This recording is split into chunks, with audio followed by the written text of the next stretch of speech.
إن الحمد لله نحمده ونستعينه ونستغفره ونعوذ بالله من شرور أنفسنا ومن سيئات أعمالنا من يهده الله فلا مضل له ومن يضلل فلا هادي له وأشهد أن لا إله إلا الله وحده لا شريك له وأشهد أن محمدا عبده ورسوله اللهم صل على محمد وعلى آل محمد كما صليت على إبراهيم وعلى آل إبراهيم إنك حميد مجيد اللهم بارك على محمد وعلى آل محمد كما باركت على إبراهيم وعلى آل إبراهيم إنك حميد مجيد أما بعد فإن خير الحديث كتاب الله وخير الهدي هدي محمد صلى الله عليه وسلم وشر الأمور محدثاتها وكل محدثة بدعة وكل بدعة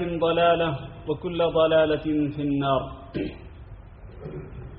أعوذ بالله من الشيطان الرجيم يا أيها الذين آمنوا اتقوا الله حق تقاته ولا تموتن إلا وأنتم مسلمون يا أيها الناس اتقوا ربكم الذي خلقكم من نفس واحدة وخلق منها زوجها وبث منهما رجالا كثيرا ونساء واتقوا الله الذي تساءلون به والأرحام إن الله كان عليكم رقيبا يا أيها الذين آمنوا اتقوا الله وقولوا قولا سديدا يصلح لكم أعمالكم ويغفر لكم ذنوبكم ومن يطع الله ورسوله فقد فاز فوزا عظيما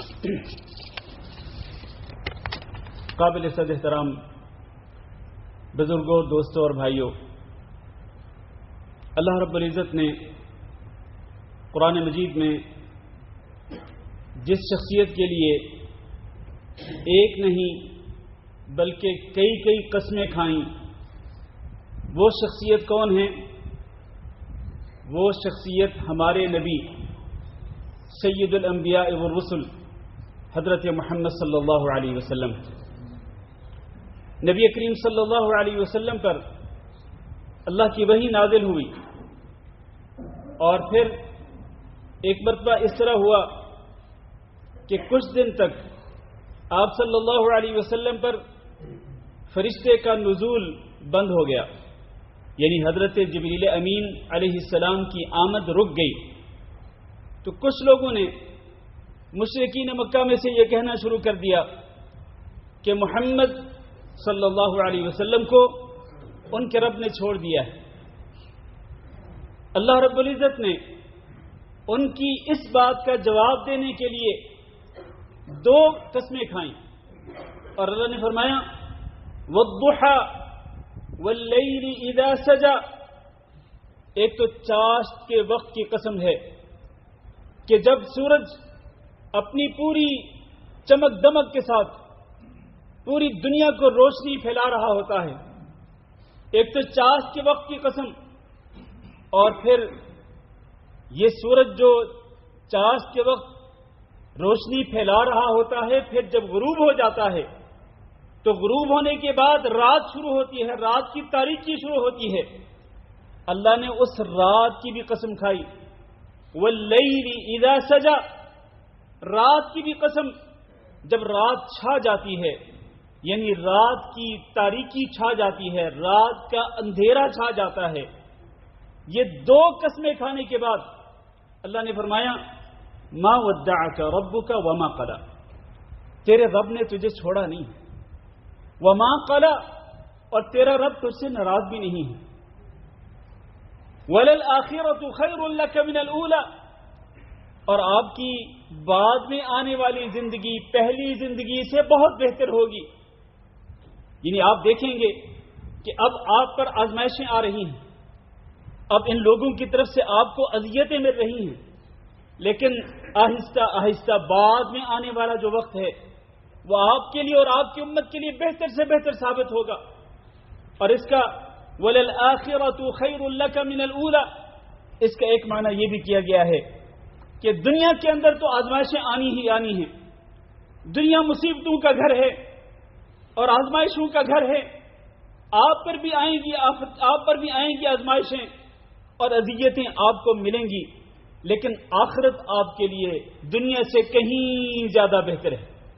والضحى والليل اذا سجى ما ودعك ربك وما قلى.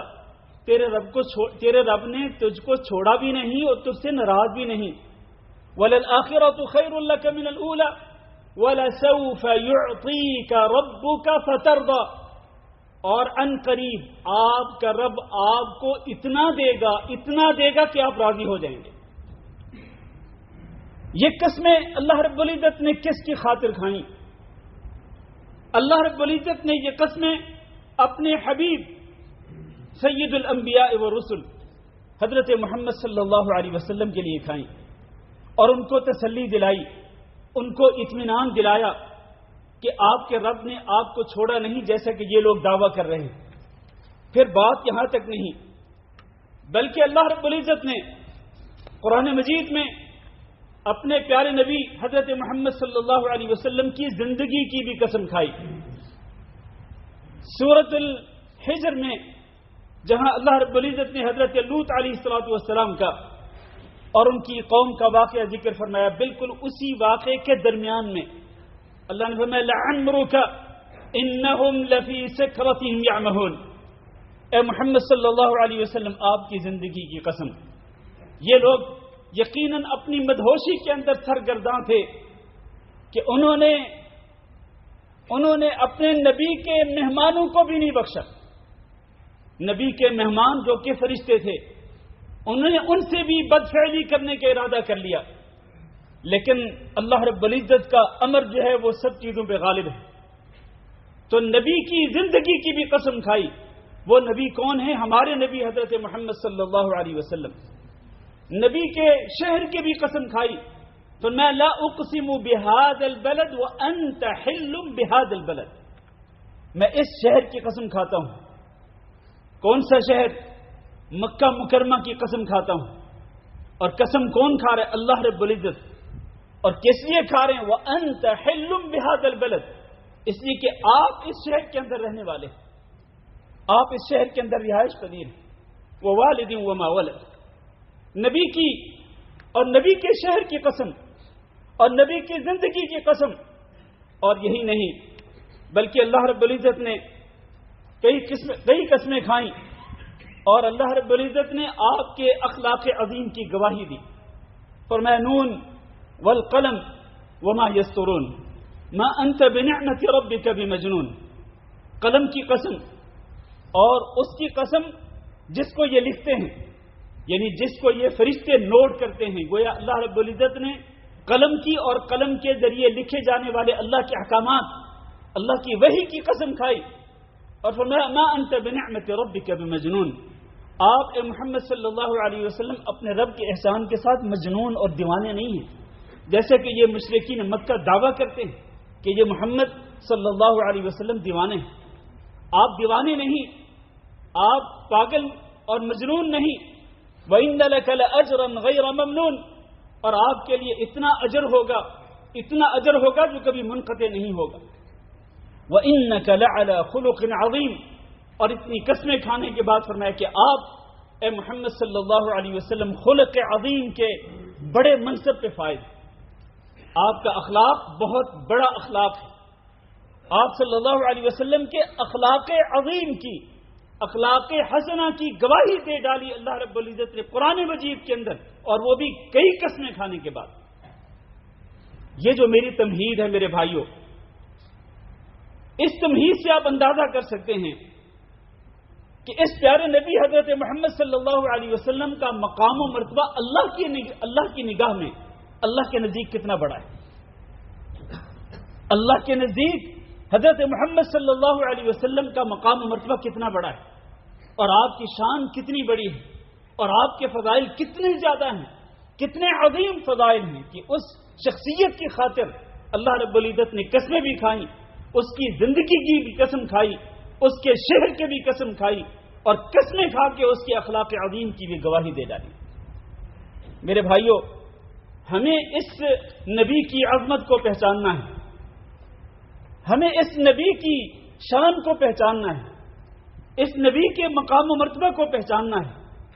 آج المیہ یہ ہے کہ ہم زبانی کلامی صرف دعویٰ کرنے کی حد تک یہ کہتے ہیں کہ ہمیں نبی صلی اللہ علیہ وسلم سے محبت ہے، اور زبانی کلامی دعویٰ کر کے ہم نعرے بھی لگا لیتے ہیں کہ اے نبی تیری حرمت پہ ہماری جان بھی قربان، اور جان تو بعد میں قربان کرنا۔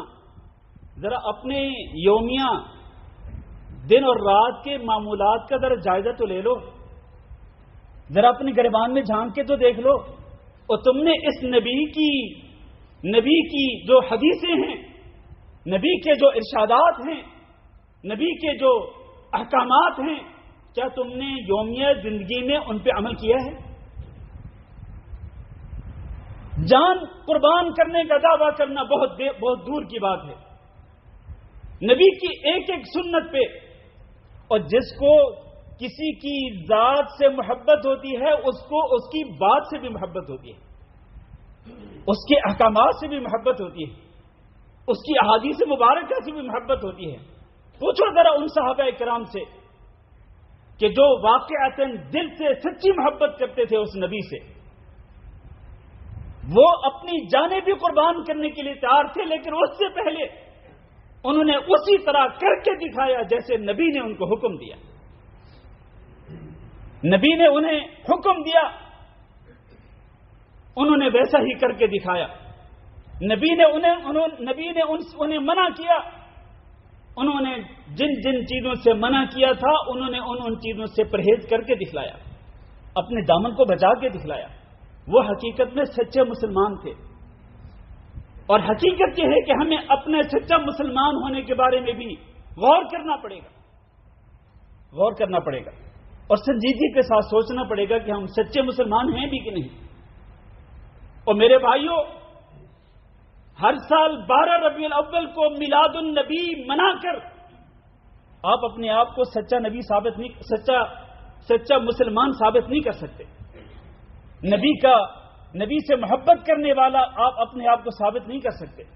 آپ نے کیا سمجھا ہے کہ آپ جھنڈیاں لگا لیں، آپ روشنیاں روشن کر لیں، اور آپ جلوس نکال لیں، اور آپ دعوے اور نعرے لگا لیں، آپ اس طرح سے نبی کے سچے محبت کرنے والے ثابت ہو جائیں گے۔ اور آپ نبی کے جس طرح ان کے ہاں یہ لفظ استعمال ہوتا ہے کہ کیا آپ نبی کے سچے عاشق ثابت ہو جائیں گے؟ حالانکہ عشق کا لفظ جو ہے یہ پورے قرآن مجید کے اندر ذکر نہیں کیا گیا ہے۔ نبی کے حوالے سے محبت کا تعلق ہے، نبی کے حوالے سے اتباع کا تعلق ہے، عشق کا کوئی تعلق نہیں۔ عشق وہ ہوتا ہے جس کے اندر نفسانی شہوت بھی ہوتی ہے، اور یہ نبی سے نہیں ہو سکتا یہ تعلق میرے بھائیوں۔ لہذا عشق کا لفظ نبی صلی اللہ علیہ وسلم کے لیے استعمال کرنا سراسر غلط ہے۔ کوئی بندہ اپنی ماں کے لیے عشق کا لفظ استعمال کرے گا، کوئی بندہ اپنے باپ کے لیے عشق کا لفظ استعمال کرے گا، اور اپنے سگے ماں باپ کے لیے تو یہ لفظ استعمال کرنا برداشت نہیں کرتے ہو، تو وہ جو آپ کے روحانی باپ ہیں حضرت محمد صلی اللہ علیہ وسلم، اور جو آپ کے امام ہیں، امام الانبیاء ہیں اور رسول ہیں، اور جن کا مقام و مرتبہ آپ نے سن لیا ابھی قرآنی آیات کی روشنی میں کہ اللہ ان کے لیے قسمیں کھاتے ہیں، اللہ ان کی زندگی کی قسمیں کھاتے ہیں، اللہ ان کے شہر کی قسمیں کھاتے ہیں، تو کیا اس نبی جس کی یہ شان ہے اللہ کے نزدیک، اس کی شان آپ کی نظروں میں کیا ہے اور آپ کے دل میں کیا ہے؟ میرے بھائیوں، ذرا گریبان میں جھانک کے دیکھیں ہم کتنی اتباع کرتے ہیں اس نبی کی، کتنا ہم فالو کرتے ہیں اس نبی کو، کتنا ہم عملی طور پر یومیہ زندگی میں ہم اس نبی کے فرامین پر اور اس نبی کے احکامات پہ عمل کرتے ہیں۔ اللہ تعالیٰ نے قرآن مجید کے اندر اپنے اس نبی کی متعدد صفات کا تذکرہ فرمایا یا ایھا النبی انا ارسلناک شاہدا ومبشرا ونذیرا وداعیا الی اللہ باذنہ وسراجا منیرا۔ 5 صفات۔ اے نبی، ہم نے آپ کو گواہی دینے والا بنایا، آپ اس دنیا کے اندر گواہی دے رہے ہیں کہ اللہ کے سوا کوئی معبود برحق نہیں، اور آپ اس دنیا کے اندر رہ کر یہ گواہی دے رہے ہیں کہ اللہ کے نزدیک اگر سچا دین ہے تو وہ دین اسلام ہے۔ آپ اس دنیا کے اندر رہ کر اس سچے دین کی دعوت و تبلیغ کر رہے ہیں، اور قیامت کے دن بھی آپ گواہی دیں گے کہ اللہ، میں نے تیرا وہ دین جو تو نے میری طرف نازل کیا، میں نے وہ دین اپنی امت تک پہنچا دیا تھا، اور امت تک دین کو پہنچانے میں نے کوئی کمی کوتاہی نہیں کی تھی۔ شاہدن، گواہی دینے والا، ومبشرا، اور خوشخبریاں سنانے والا، کہ جو شخص نبی صلی اللہ علیہ وسلم پر ایمان لائے گا، اس قرآن پر ایمان لائے گا، نبی کے احکامات پہ عمل کرے گا، اس کے لیے دنیا کے اندر بھی خیر و بھلائی، اور آخرت میں اس کے لیے جنت و جنت کی نعمت ہے۔ وَنَذِيرًا، اور یہ نبی ڈرانے والا بھی ہے کہ جو شخص نبی پہ ایمان نہیں لائے گا یا ایمان لانے کا دعویٰ کرے گا لیکن اپنی یومیہ زندگی میں نبی صلی اللہ علیہ وسلم کے احکامات کو اگنور اور نظر انداز کرے گا، نبی کے احکامات پہ عمل نہیں کرے گا، منمانی زندگی بسر کرے گا، نبی کو اسوہ حسنہ مان کر ان کے نقش قدم پہ نہیں چلے گا، یہ نبی اس کو ڈرانے والے ہیں کہ تیری یہ دنیا بھی برباد ہو جائے گی، تیری آخرت بھی برباد ہو جائے گی۔ وَمُبَشِّرًا وَنَذِيرًا وَدَاعِيًا إِلَى اللَّهِ، اور اس نبی کی چوتھی صفت یہ ہے کہ یہ اللہ کی طرف دعوت دینے والا ہے، اللہ کی توحید کی طرف بلانے والا ہے۔ وَسِرَاجًا مُنِيرًا، اور یہ روشنی پھیلانے والا یہ سورج بھی ہے، یہ چراغ بھی ہے۔ اللہ تعالیٰ نے قرآن مجید کے اندر دو جگہ پہ سورج کے لیے سراج کا لفظ استعمال کیا، سورج کے لیے، اور نبی کے لیے سراج منیرا کہا، یعنی جس طرح سورج اپنی روشنی پوری دنیا کے اندر پھیلاتا ہے، حتیٰ کہ آپ کو معلوم ہے کہ رات کے وقت بھی روشنی پھیلانے کے لیے اللہ تعالیٰ نے چاند کو پیدا کیا ہے، لیکن چاند کی روشنی کافی نہیں ہوتی، ہمیں ایکسٹرا اضافی روشنی کے لیے ہمیں اور اہتمام کرنا پڑتا ہے، لائٹیں لگانی پڑتی ہیں، ٹارچ کا استعمال کرنا پڑتا ہے کسی کسی جگہ پہ، کیونکہ رات کا اندھیرا بھی ہوتا ہے۔ تو چاند کی جو روشنی ہے وہ رات کے اندھیرے کو مکمل طور پر ختم نہیں کرتی، لیکن سورج کی جو روشنی ہے وہ مکمل طور پر اندھیرے کو ختم کر دیتی ہے۔ تو اسی طرح محمد صلی اللہ علیہ وسلم بھی سراج منیر ہے۔ آپ صلی اللہ علیہ وسلم نے امت کو کفر اور شرک کی ظلمتوں سے نکالا، کفر اور شرک کے اندھیروں سے نکالا، اپنی امت کو توحید کا اور اتباع سنت کا نور دکھلایا۔ اور بھلے لوگوں، کفر و شرک کی ظلمتوں کو اور کفر و شرک کے اندھیروں کو چھوڑ کر اللہ کی توحید کے نور کی طرف آ جاؤ، محمد صلی اللہ علیہ وسلم کی سنت کی اتباع کر کے اس کے نور کی طرف آ جاؤ۔ یہ ہے وہ نور، قد جاءکم من اللہ نور وکتاب مبین۔ یہ معنی ہے اس کا کہ آپ صلی اللہ علیہ وسلم نور بن کے بھی آئے، اس لیے کہ آپ نے امت کو کفر و شرک کی ظلمتوں سے نکال کر ان کو توحید اور اتباع سنت کا نور دکھلایا۔ قد جاءکم من اللہ، تو یہ 5 صفات اللہ تعالیٰ نے اپنے نبی کی ذکر فرمائی۔ اور میرے بھائیو یہاں ذرا غور کریں، اللہ نے فرمایا یا ایھا النبی، اے نبی۔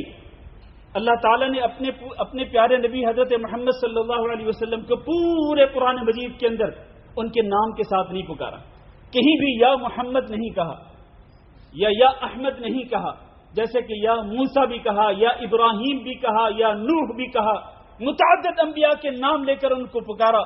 لیکن محمد صلی اللہ علیہ وسلم کی عظمت اور آپ کی شان اتنی عظیم ہے اللہ کے نزدیک کہ آپ صلی اللہ علیہ وسلم کو اللہ تعالیٰ نے ان کے نام کے ساتھ نہیں پکارا، یا ایھا النبی کہہ کر، یا ایھا الرسول کہہ کر، یا ایھا المزمل کہہ کر، یا ایھا المدثر کہہ کر ان کو پکارا۔ یہ نبی صلی اللہ علیہ وسلم کی عظمت اور آپ کی شان کی دلیل ہے۔ اللہ تعالیٰ نے نبی کا جو حق ہے وہ مومنوں پر ان کی جانوں سے بھی زیادہ قرار دیا، فرمایا النبی اولیٰ بالمؤمنین من انفسہم وازواجہ امہاتہم، اس نبی کا مومنوں پر ان کی جانوں سے بھی زیادہ حق ہے۔ اس لیے میرے بھائیوں یہ ضروری ہے، جس طرح میں نے پہلے بھی اشارہ کیا، زبانی کلامی محبت کا دعویٰ کرنا کافی نہیں۔ نبی کریم صلی اللہ علیہ وسلم نے ارشاد فرمایا کہ لا یؤمن احدکم حتی اکون احب الیہ من والدہ وولدہ والناس اجمعین، کوئی شخص تم میں سے مومن نہیں ہو سکتا جب تک کہ میں اس کو اس کے والد سے بھی زیادہ محبوب نہ ہوں، اس کی اولاد سے بھی زیادہ اور تمام کے تمام لوگوں سے زیادہ محبوب نہ ہو جاؤں، اس وقت تک تم میں سے کوئی شخص سچے ایمان والا نہیں ہو سکتا۔ حتیٰ کہ اپنی جان سے بھی زیادہ محبت کرنا اس نبی سے ضروری ہے۔ اس لیے اللہ تعالیٰ نے فرمایا النبی اولیٰ بالمؤمنین من انفسہم وازواجہ امہاتہم، اللہ تعالیٰ نے اس نبی پر نبوت کے سلسلے کو ختم کر دیا، اور اللہ نے فرمایا ما کان محمد ابا احد من رجالکم ولکن رسول اللہ وخاتم النبیین۔ اس کا معنی یہ ہے کہ محمد صلی اللہ علیہ وسلم کی بعثت کے بعد قیامت تک جو بھی شخص نبوت کا دعویٰ کرے گا وہ جھوٹا کذاب اور دجال ہوگا، اور اس کا دعویٰ جو ہے وہ یقینی طور پر جھوٹا ہوگا، اس لیے کہ محمد صلی اللہ علیہ وسلم پر نبوت کا سلسلہ جو ہے وہ ختم ہو چکا ہے۔ میرے بھائیوں، اللہ تعالیٰ نے اپنے اس نبی کے مقام کو کس کس طریقے سے بیان فرمایا قرآن مجید کے اندر۔ میں کون کون سا مقام آپ کے سامنے ذکر کروں اور کس کس طریقے سے اس کی وضاحت کروں کہ ہمارے پاس اتنا وقت بھی نہیں ہوتا ہے۔ میرے بھائیوں، اللہ تعالیٰ نے تو یہاں تک بھی ارشاد فرما دیا کہ من یطع الرسول فقد اطاع اللہ، جو رسول کی اطاعت کرے گا اس نے گویا کہ کس کی اطاعت کی؟ اس نے اللہ کی اطاعت کی۔ کتنا بڑا مقام ہے اس نبی کا، جو رسول کی فرما برداری کرے گا، جو رسول کو فالو کرے گا، وہ اللہ کو فالو کرنے والا ہوگا، وہ اللہ کی فرما برداری کرنے والا ہوگا۔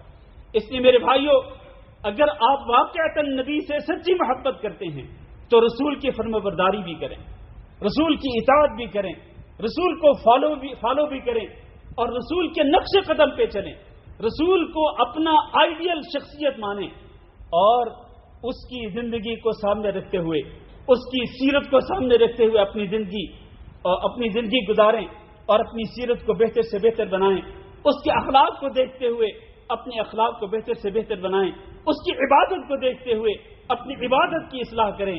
اور یہاں یہ بات یاد رکھیں میرے بھائیوں، اللہ کی قسم کھا کے کہتا ہوں، اور میں یہ قسم کھانے میں جھوٹا نہیں ہوں، میں ایک نہیں 10 بار قسم کھا سکتا ہوں اس بات پر کہ آپ میں سے کسی بھی شخص کی اور پوری امت مسلمہ میں سے کسی بھی مسلمان کی کوئی بھی عبادت اللہ تعالیٰ کے ہاں قابل قبول نہیں جب تک کہ وہ عبادت محمد صلی اللہ علیہ وسلم کے طریقے کے مطابق نہ ہو۔ یہ ہے میری محبت کا تقاضا، میری محبت کا تقاضا ہے کہ میں اس بات کو سمجھوں کہ میں جو بھی عبادت کروں وہ محمد صلی اللہ علیہ وسلم کے طریقے پر ہو، اس عبادت کے طریقے پہ محمد صلی اللہ علیہ وسلم کی مہر ہوگی، تب وہ عبادت قابل قبول ہوگی۔ یہ بات میں اپنی طرف سے نہیں کہہ رہا میرے بھائیوں، اللہ کے رسول صلی اللہ علیہ وسلم نے ارشاد فرمایا من عمل عملا لیس علیہ امرنا فهو رد، جو بندہ جو بھی عمل ایسا کرے گا جس پر ہمارا امر نہیں، جس پر ہمارا عمل نہیں، تو وہ مردود ہے، وہ قابل قبول نہیں۔ آج لوگوں نے نمازیں بھی محمدی نماز کو چھوڑ کر دوسری نمازیں بنائی ہوئی۔ میں نام نہیں لینا چاہتا، جو کتابیں چھپی ہوئی پاکٹ سائز کی، یہ فلاں نماز ہے، یہ فلاں نماز ہے۔ اور میرے بھائیوں، ان ساری نمازوں کو چھوڑو اور محمد صلی اللہ علیہ وسلم کا جو فرمان ہے اس کو سامنے رکھو کہ صلو کما رأیتمونی اصلی، نماز اس طرح پڑھو جس طرح تم نے مجھے نماز پڑھتے ہوئے دیکھا۔ اس میں کوئی کسی کی نماز جو ہے وہ اس کی کوئی حیثیت نہیں ہے۔ نماز ہے تو محمدی نماز ہے، عبادت ہے تو محمدی عبادت ہے۔ اور یہ 2 اصول یاد رکھیں، کوئی عبادت اللہ تعالیٰ کے ہاں قابل قبول نہیں جب تک اس کے اندر 2 شرطیں نہ ہوں۔ وہ عبادت اللہ کی رضا کے لیے ہو، اس کے اندر اخلاص ہو، اور دوسری شرط یہ ہے کہ وہ عبادت جناب محمد صلی اللہ علیہ وسلم کے طریقے کے مطابق ہو۔ آخری بات کر کے میں خطبہ ختم کرتا ہوں۔ نبی صلی اللہ علیہ وسلم کے فضائل یقین مانے بے شمار ہیں، وہ سارے فضائل ذکر نہیں کیے جا سکتے، اس کے لیے کئی خطبات یا جمعہ درکار ہے۔ آپ صلی اللہ علیہ وسلم کو اللہ تعالیٰ نے سید ولد آدم بنایا، قیامت کے دن آپ بنو آدم کے سردار ہوں گے۔ نبی صلی اللہ علیہ وسلم نے فرمایا کہ سب سے پہلے میری قبر کھلے گی، سب سے پہلے قیامت کے دن میں شفاعت کروں گا، سب سے پہلے میری شفاعت کو قبول کیا جائے گا۔ اور آپ صلی اللہ علیہ وسلم نے فرمایا کہ مجھے 5 ایسی خصوصیات دی گئیں جو کسی نبی کو نہیں دی گئیں۔ پہلی خصوصیت یہ ہے کہ ہر نبی اپنی قوم کی طرف بھیجا جاتا تھا، جبکہ مجھے تمام لوگوں کی طرف نبی بنا کے بھیجا گیا، گویا کہ قیامت تک آپ صلی اللہ علیہ وسلم کے بعد کوئی نبی نہیں آئے گا۔ فرمایا مجھے تمام گوروں اور کالوں کی طرف مبعوث کیا گیا۔ آج کسی ملک کے گورے لوگ یہ نہیں کہہ سکتے کہ ہمارا رسول کو دوسرا ہے۔ نبی کریم صلی اللہ علیہ وسلم کی بعثت کے بعد اب آپ صلی اللہ علیہ وسلم پر ایمان لانا اور آپ کے اس قرآن پر ایمان لانا، آپ کے دین پر ایمان لانا ضروری ہے۔ جو نبی صلی اللہ علیہ وسلم کو نہیں مانتا، جو اس کتاب کو نہیں مانتا، جو نبی کی شریعت کو نہیں مانتا، اس کے بارے میں ہمارا 100% یہ یقین ہونا چاہیے کہ اگر اسی پر اس کی موت آتی ہے تو وہ ہمیشہ ہمیشہ کے لیے جہنمی ہوگا، والعیاذ باللہ۔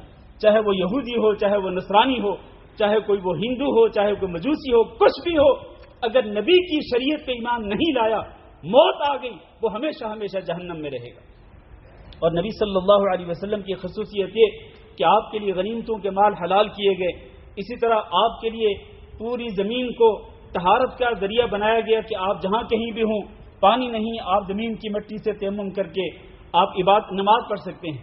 اور اسی طرح پوری زمین کو سجدہ گاہ بنایا گیا، اور آپ صلی اللہ علیہ وسلم کی مدد کی گئی رعب کے ساتھ کہ آپ 1 مہینے کی مسافت پر ہوتے، 1 مہینے کی مسافت پر اپنے دشمن سے دور ہوتے، دشمن کے دل میں رعب اور دبدبہ قائم ہو جاتا۔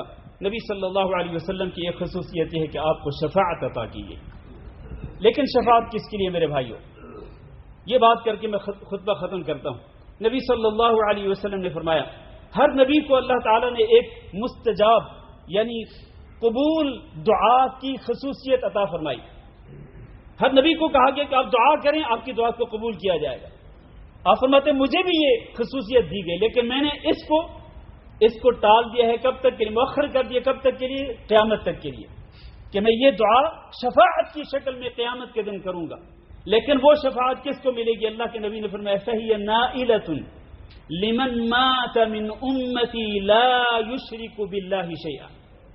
میری امت میں سے ہر اس شخص کو میری یہ شفاعت ملے گی کہ جس کی موت آئی اس حالت میں کہ لا یشرک باللہ شیئا، کہ وہ اللہ کے ساتھ کچھ بھی شرک نہیں کرتا تھا، ذرہ برابر بھی وہ اللہ کے ساتھ اللہ کی عبادت میں کسی کو شریک نہیں بناتا تھا، کسی کو داتا نہیں مانتا تھا، کسی کو غوث اعظم نہیں مانتا تھا، کسی کو بگڑی بنانے والا نہیں مانتا تھا، کسی کو غریب نواز نہیں مانتا تھا، اور کسی کے سامنے فریادیں نہیں کرتا تھا، بلکہ وہ فریاد کرتا تھا تو صرف اللہ رب العزت کے سامنے۔ فرمایا نبی صلی اللہ علیہ وسلم نے کہ میری شفاعت قیامت کے دن میری امت میں سے ہر اس شخص کو نصیب ہوگی جس کی موت آئی اور اس کا دامن شرک سے پاک تھا۔ اللہ تعالیٰ سے دعا کرتی ہے کہ اللہ ہم سب کو قیامت کے دن اس پیارے نبی جناب محمد صلی اللہ علیہ وسلم کی شفاعت نصیب فرمائے۔ وصلی اللہ وسلم علی نبینا محمد وعلی آلہ واصحابہ اجمعین۔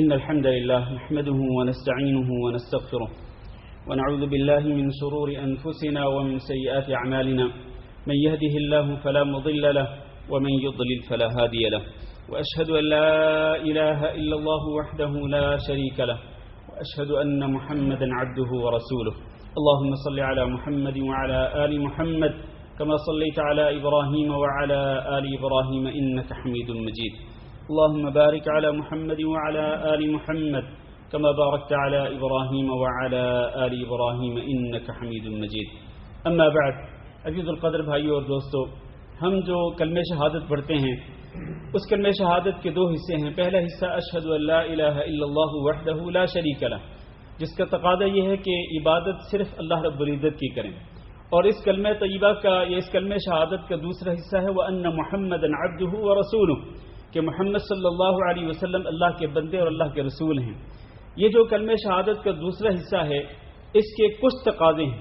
ان میں سے پہلا تقاضا یہ ہے کہ اس محمد صلی اللہ علیہ وسلم پر ایمان لائیں اور آپ صلی اللہ علیہ وسلم کی نبوت اور رسالت کو سچا تسلیم کریں۔ اور دوسری بات یہ کہ نبی اور رسول ماننے کے بعد اور آخری نبی سید الانبیاء والرسل اور خاتم النبیین ماننے کے بعد دوسری بات یہ ہے کہ اس نبی نے جن جن باتوں کی خبر دی ہم ان باتوں کی تصدیق کریں۔ نبی صلی اللہ علیہ وسلم نے خاص طور پر قیامت سے پہلے متعدد واقعات کے بارے میں خبریں دی کہ فلاں واقعہ رونما ہوگا، فلاں واقعہ رونما ہوگا، قیامت کی نشانیاں ذکر کی، قیامت کی جو علامات صغرا ہیں وہ بھی بیان کی، علامات کبریٰ بھی بیان فرمائی۔ پھر اللہ کے نبی صلی اللہ علیہ وسلم نے موت کے بعد کے جو مراحل ہیں، قبر کے بارے میں اللہ کے نبی نے جتنا بیان فرمایا، اور اسی طرح پھر قیامت کے دن کس طرح قائم ہوگا، اور پھر قیامت کے دن کس طرح حساب و کتاب ہوگا، جنت کے بارے میں، دوزخ کے بارے میں جتنی بھی خبریں دی نبی صلی اللہ علیہ وسلم نے، ہمارے اوپر یہ لازم ہے کہ ہم آپ صلی اللہ علیہ وسلم کی تصدیق کریں ان تمام کی تمام چیزوں کے اندر جن کا تعلق غیب کے ساتھ۔ اور تیسری چیز یہ ہے کہ ہم نبی صلی اللہ علیہ وسلم کے احکامات پر عمل کریں۔ چوتھی چیز یہ ہے کہ ہم نبی صلی اللہ علیہ وسلم نے جن باتوں سے منع فرمایا ہم ان سے اجتناب اور پرہیز کریں۔ پانچویں چیز یہ ہے کہ ہم، جس طرح میں نے پہلے خطبہ میں بھی کہا، ہم جو بھی عبادت کریں وہ عبادت نبی صلی اللہ علیہ وسلم کے طریقے کے مطابق کریں، وہ عبادت ہو جس پر نبی صلی اللہ علیہ وسلم کی مہر ثبت ہو، جس کا ثبوت قرآن یا حدیث میں موجود ہو، ہم وہی عبادت کریں اور نبی صلی اللہ علیہ وسلم کے طریقے کے مطابق کریں۔ یہ 5 تقاضے ہیں اس کلمہ شہادت کے دوسرے حصے پر ایمان لانے کے۔ اللہ تعالیٰ سے دعا ہے کہ اللہ رب العزت ہم سب کو یہ 5 تقاضے پورے کرنے کی توفیق دے۔ ہمیں اللہ رب العزت اپنے پیارے نبی کا متبع بنائے اور مطیع اور فرما بردار بنائے، سچے دل سے محبت کرنے والا بنائے، اور قیامت کے دن نبی صلی اللہ علیہ وسلم کے جھنڈے تلے ہمیں بھی جمع فرمائے۔ قیامت کے دن نبی صلی اللہ علیہ وسلم کے ہاتھوں آپ کے حوض کوثر سے ہمیں بھی جام کوثر نصیب فرمائے۔ قیامت کے دن آپ صلی اللہ علیہ وسلم کی شفاعت کو ہمارے حق میں قبول فرما کر ہمیں بھی اپنے نبی اور اپنے نبی کے پیارے صحابہ کرام کے ساتھ جنت الفردوس میں داخل فرمائے۔ اللهم اغفر لنا وللمؤمنین والمؤمنات وللمسلمین والمسلمات الأحياء منهم والأموات۔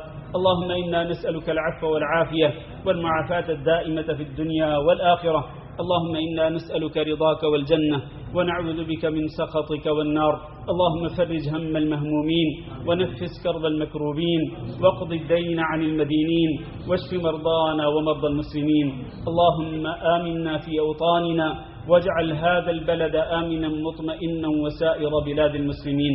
عباد الله، إن الله يأمر بالعدل والإحسان وإيتاء ذي القربى وينهى عن الفحشاء والمنكر والبغي يعظكم لعلكم تذكرون۔ سبحان ربك رب العزة عما يصفون وسلام على المرسلين والحمد لله رب العالمين۔